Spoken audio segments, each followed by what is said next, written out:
আসসালামু আলাইকুম। নির্বাচন নিয়ে যখন তুমুল একটা ঘোরতর অনিশ্চয়তা সব দিক থেকেই, ঠিক সেই মুহূর্তে আমাদের প্রধান নির্বাচন কমিশনার এএমএম নাসির উদ্দিন দেখা করেছেন, সাক্ষাৎ করেছেন প্রধান উপদেষ্টা ডক্টর মোহাম্মদ ইউনূসের সঙ্গে। এটুকুই প্রধান উপদেষ্টার প্রেস উইং থেকে জানানো হয়েছে। তবে তাদের মধ্যে কি আলোচনা হয়েছে, প্রধান উপদেষ্টা কোনো ধরনের নির্দেশ দিয়েছেন কিনা, সে সম্পর্কে বিস্তারিত প্রধান উপদেষ্টা প্রেস উইং থেকে জানানো হয়নি। তবে আলোচনা তো নিশ্চয়ই কিছু হয়েছে, নির্দেশনা কিছু দিয়েছেন, এটুকু তো আমরা সবাই বুঝতে পারছি।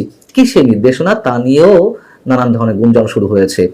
আমরা এও জানি যে গত 13ই জুন লন্ডনে বিএনপির শীর্ষ নেতা তারেক রহমানের সঙ্গে প্রধান উপদেষ্টার যে বৈঠক হয়েছিল, সেই বৈঠক থেকে দুই পক্ষের একটা সমঝোতা, সেখান থেকে সরকারের পক্ষ থেকে জানানো হয়েছিল যে ফেব্রুয়ারিতে নির্বাচন হতে পারে, তবে শর্ত সাপেক্ষে নিশ্চয়ই সেটি জানানো হয়েছিল যদি যাবতীয় প্রস্তুতি সম্পন্ন হয় আওয়ামী লীগের নেতাকর্মীদের বিচারের ক্ষেত্রে এবং সংস্কারের ক্ষেত্রে। তাহলে কি সত্যি সত্যি প্রধান উপদেষ্টা ফেব্রুয়ারিকে টার্গেট করে প্রধান নির্বাচন কমিশনারকে নির্বাচনের রোডম্যাপ ঘোষণার জন্য কোনো নির্দেশনা দিয়েছেন? এটি সহজে বিশ্বাস হওয়ার মতো নয়, অনেকের কাছে বিশ্বাসযোগ্য হওয়ার নয় বিষয়টি। তাহলে কি নির্দেশনা দিয়েছেন? আমরা এও জানি যে জাতীয় সংসদ নির্বাচনের আগে স্থানীয় সরকার নির্বাচনের একটি পরিকল্পনা সরকার মোটামুটি নিতে যাচ্ছে, কোনো কোনো মহল থেকে জানা যাচ্ছে, কোনো কোনো সূত্র থেকে। এবং সরকারকে পেছন থেকে পরিচালনা করছে যে জামায়াতে ইসলাম, সেই জামায়াতে ইসলামের নেতারা বুধবার নির্বাচন কমিশনে কর্মকর্তাদের সঙ্গে দেখা করে তারা দাবি জানিয়েছেন যে ত্রয়োদশ সংসদ নির্বাচনের আগে অন্তর্বর্তী সরকারের অধীনে স্থানীয় সরকার নির্বাচন দিতে হবে। লন্ডন বৈঠকের পরে জামাত গুসা করেছিল যে কেন শুধুমাত্র বিএনপির সাথে বসেই ফেব্রুয়ারিতে নির্বাচনের একটা সম্ভাব্য তারিখ দেওয়া হলো, তাতেই তারা সংস্কার কমিশনের বৈঠক প্রত্যাখ্যান করলেন জামাতের নেতারা। সেই অভিমান আবার ভাঙা দেন প্রধান উপদেষ্টা নিজে। জামাত যখন এই পরিস্থিতিতে রয়েছে, এই অবস্থানে, এবং ডক্টর মোহাম্মদ ইউনূস নিজে যাদের মাধ্যমে নিয়োগকৃত হয়েছেন, নিজে যখন এই কথা বলেন, সেই ছাত্রদের অবস্থানও আমরা জানি। সেই জায়গা থেকে আসলে এটি মনে করার কোনো কারণ নেই যে তিনি ফেব্রুয়ারিতে নির্বাচনকে টার্গেট করে কোনো ধরনের রোডম্যাপ আকার কোনো নির্দেশনা দিয়েছেন নির্বাচন কমিশনকে, এটি ভাবার কোনো কারণ নেই। তবে আন্তর্জাতিক চাপ বাড়ছে ডক্টর মোহাম্মদ ইউনূসের উপর, এই কথাও আমরা জানি। আমরা এই কথাও জানি যুক্তরাষ্ট্র এবং ইউরোপীয় ইউনিয়নভুক্ত রাষ্ট্রগুলো তারাও চায় না দ্রুত নির্বাচন হোক। তাদের নানান ধরনের এজেন্ডা রয়েছে, সেই এজেন্ডাগুলো বর্তমান সরকারের মাধ্যমে তারা বাস্তবায়ন করতে চায়।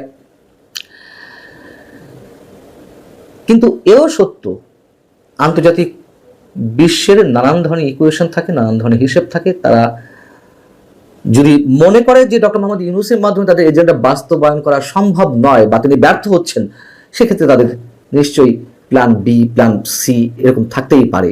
সেই জায়গা থেকে তারা নির্বাচনের জন্য আবার নতুন করে চাপ দিতেও পারে, অস্বাভাবিক কিছু নয়।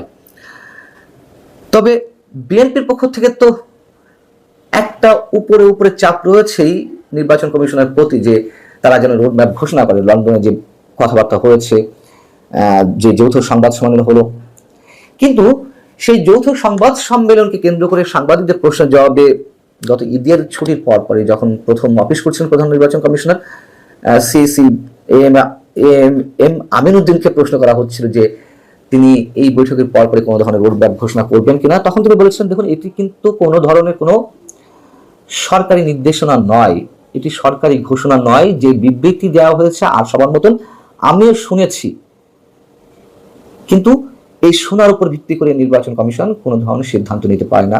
কথাটি খুবই যৌক্তিক। এবং তার কথার পরে বিএনপির স্থায়ী কমিটির সদস্য সালাউদ্দিন আহমেদ সরকারের প্রতি আহ্বান জানিয়েছিলেন যে সরকারের পক্ষ থেকে যেন ইসিকে নির্দেশ দেওয়া হয়, নির্বাচন কমিশনকে যেন জানানো হয় যে হ্যাঁ, সরকার এমন একটি সিদ্ধান্ত নিয়েছে, সেই লক্ষ্যে যেন তারা কাজ করে। তাহলে কি হতে পারে? আমার একান্ত ব্যক্তিগত ধারণা, যেহেতু একটা চাপ রয়েছে, যেহেতু মানুষের প্রচন্ড রকমের অবিশ্বাস, সন্দেহ, সংশয় রয়েছে সরকারের প্রতি, এবং বিএনপিরও একটি প্রেস্টিজিয়াস ইস্যু যে তারেক রহমান তাহলে কি করলেন, কি সমঝোতা করলেন। সেই জায়গা থেকে আমার ধারণা প্রধান নির্বাচন কমিশনার দু একদিনের মধ্যে সাংবাদিকদের সাথে যে কোনো বিষয়ে আলাপকালে তিনি হয়তো সান্ত্বনাসূচক কোনো বাণী দিবেন যে আমরা ফেব্রুয়ারিকে সামনে রেখে নির্বাচন আয়োজনে প্রস্তুতি নিচ্ছি। অস্বাভাবিক কিছু না, এটি আমার ধারণা থেকে বলছি, যাতে সব মহল ঠান্ডা থাকে এবং বিএনপির যে প্রেস্টিজিয়াস ইস্যু হয়ে দাঁড়িয়েছে যে বিষয়টি, সেটিও যেন মানে মুখ রক্ষা করা যায়। কিন্তু নিঃসন্দেহে নির্বাচনের স্পষ্ট কোনো দিন তারিখ ঘোষণা দেবে না নির্বাচন কমিশন, আর দেওয়ার কথাও নয়।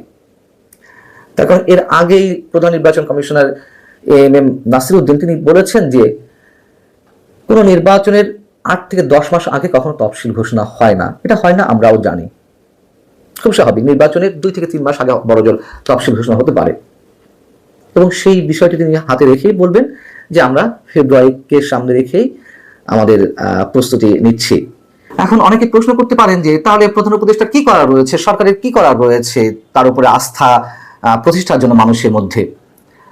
ফেব্রুয়ারিতে সত্যি নির্বাচন হবে, এই ক্ষেত্রে অবশ্যই পথ রয়েছে। প্রধান উপদেষ্টাকে নিজের মুখে জাতির উদ্দেশ্যে ভাষণে অথবা যে কোনো বিবৃতির মাধ্যমে জানাতে হবে যে সরকার সত্যি ফেব্রুয়ারিতে নির্বাচনের প্রস্তুতি নিচ্ছে এবং সেটিকে সেটিকে টার্গেট করেই রোডম্যাপ ঘোষণা হতে যাচ্ছে সিইসির পক্ষ থেকে।